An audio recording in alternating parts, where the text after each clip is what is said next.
How to get 20% off Expedia working coupon code. Let's get started. Launch your preferred browser.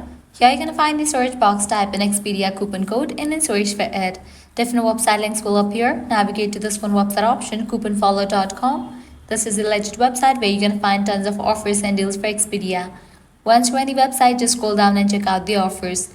25% off, 30% off, $50 off, and many more. Here towards the offer that you want to grab, just go ahead and click on it. With that, you're going to get the code for it. Make sure to check the expiration date of the code, whether it is valid or not. If it is valid, you can copy it, then click on Redeem at Expedia. You will be directed to the official website of it. Once you're on the website, you can go ahead and log into your account, book your flight or stays, and then proceed to checkout. While you're on the checkout page, you're going to find the section of codes. Over there, type in a code and confirm it. With that, you're going to get the discount. Likewise, you can also give a try to other offers, as in this website, you're going to find amazing offers for Expedia Airlines. To grab any of the offer, you have to use the same exact steps.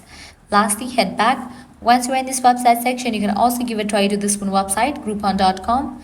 This is also the genuine website where you're going to find amazing offers for Expedia. Once you're on the website, just scroll down and check out the offers and grab any of the offer. So this way you can easily get up to 20% off working coupon code for Expedia Airlines. If this video was helpful, don't forget to like, share and subscribe. Thanks for watching.